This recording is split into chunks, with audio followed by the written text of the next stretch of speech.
1971 সনে বেগম জিয়া কোথায় ছিলেন, তাই এই প্রশ্ন আপনারা তুলতে পারেন না? 1971 সনে আপনি কোথায় ছিলেন? আপনাদের রিসার্চ সেল কই? আপনার ওয়েব পেজটা কই? আপনি বলেন যে আচ্ছা আমার তো নিউজ প্রচার করে না সরকারি গণমাধ্যম, আপনি একটা বিএনপি টিভি নামে একটা অনলাইন টিভি করেন না, সমস্যা কি? ভাব দেখলে মনে হয় কি যে লন্ডন থেকে একটা ফোন পেয়েছে, উনি একদম বড় নেতা হয়ে গেছে, কিছুদিন পরে উনি মন্ত্রী হয়ে যাবে। আপনারা কোনোদিন এই জিনিসগুলো ডকুমেন্টেড করে সাথে সাথে বলতে পেরেছেন যে আওয়ামী লীগ জামাতের বিরুদ্ধে আমাদের রুখে দাঁড়াতে হবে, আওয়ামী লীগ জামাতের বিরুদ্ধে লড়তে হবে? তো ওরা তো আপনাদের চেয়ে বেশি জামাতের সাথে গেছে। যখন বেগম জিয়ার বিচার হয়, এই বিচারের মধ্যে বিতর্কিত কিছু এলিমেন্ট আছে, একটা বিতর্কিত বিচার ছিল, সেটা নিয়ে আমি লিখেছি, বলেছি, মিজানুর রহমান খান লিখেছে, আপনারা লিখেছেন, আপনারা বলেছেন। এইভাবে বলা না। বিএনপি তো কত বড় বড় দেখি আপনার আইনজীবী নেতা আছেন, ঝগড়া করতে করতে আবার একজন একজনকে বহিষ্কারও করেন, ইলেকশনে জিতেন। এত আইনজীবী, বড় বড় আইনজীবী আছেন, আপনারা কেউ কি থরো রিসার্চ করেছেন এই মামলাটা বিচারের মধ্যে কি কি অসঙ্গতি ছিল? আপনারা কি এটা ইন্টারন্যাশনাল যে জুরিস্ট কাউন্সিল আছে, হিউম্যান রাইটস অর্গানাইজেশন আছে, তাদের কাছে দিয়েছেন যে বিচারটা ফ্লড একটা বিচার? দেন নাই। কেন দেন নাই? আবার নিজের মনে প্রশ্নটা বারবার আসে। আশ্চর্য কথা, এত বড় একটা সংগঠন, আপনাদের বেগম জিয়া ছাড়া আছে কি? উনি নাই, আপনারা নাই। উনি হচ্ছে অবিসংবাদিত একজন নেত্রী। আমি দেখলাম কয়েকদিন আগে বিএনপির ওয়েবসাইটে, 2 দিন আগে বা হয়তো গতকাল, আপনি একটা ভিডিও আপলোড করেছেন যে যখন ওখানে আওয়ামী লীগ নেত্রী একটা ইন্টারভিউ দিচ্ছেন, তো ওনাকে আবেদ খান প্রশ্ন করেছেন আপনারা জামাতের সাথে গিয়ে আন্দোলন করলেন কেন? স্ট্রেইট বলেছে মানুষের ভোটাধিকার প্রতিষ্ঠা করার জন্য আন্দোলনে গেছি জামাতের সাথে, অস্বীকার করে নাই।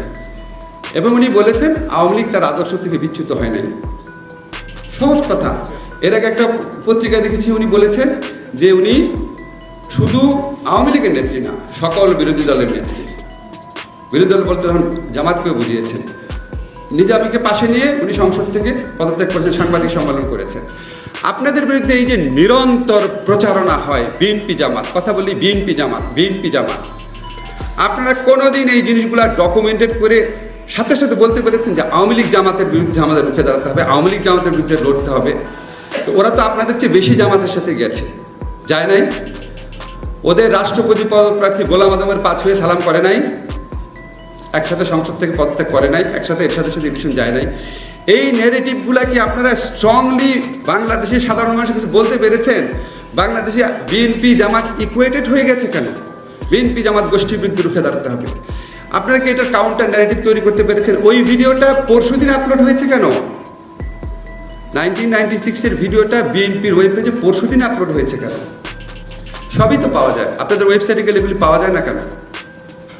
আপনারা কি চিন্তা করে দেখেছেন? একটা দল মানে কি শুধু জনসভায় ভাষণ দেওয়া, লোক জমায়েত করা, মানুষকে সংগঠিত করা না? এখন তো ন্যারেটিভের যুগ, বয়ানের যুগ। ওই বয়ানের বিরুদ্ধে শক্ত বয়ান, সত্যি বয়ান তৈরি করেছেন।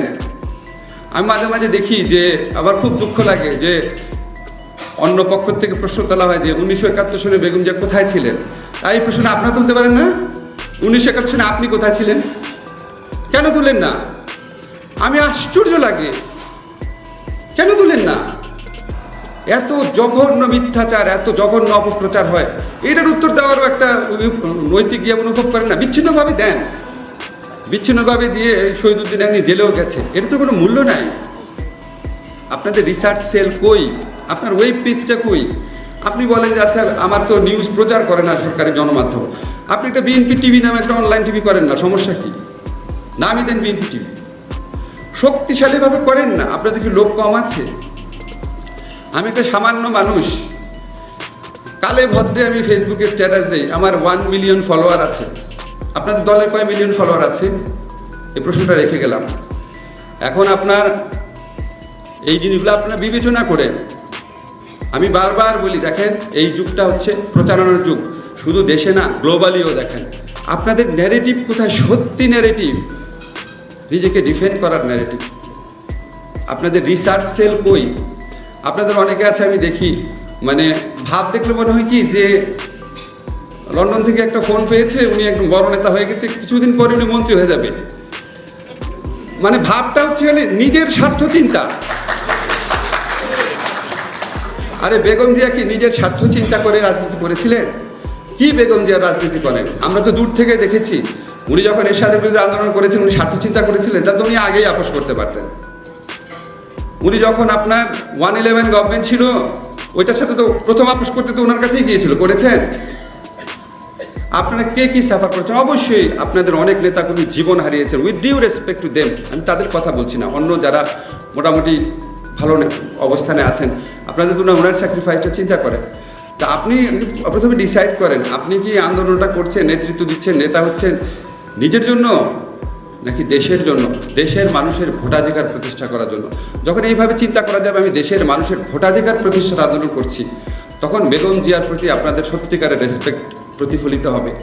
উনি মানুষের ভোটাধিকারের আন্দোলন করেছেন। বাংলাদেশের মানুষ আজকে ধরেন 20-30 বছর পর আমরা কেউই থাকবো না, মরে যাব, কিন্তু এইটুকু বিশ্বাস আমার আছে, জীবনে পড়াশোনা তো কম করি নাই, যে যদি কোনোদিন বেগম জিয়ার সত্যিকারের মূল্যায়ন হয়, এই যে গণতন্ত্র ভোটাধিকার প্রতিষ্ঠার আন্দোলনের অবদান অবশ্যই ওটা স্বর্ণাক্ষরে লেখা থাকবে।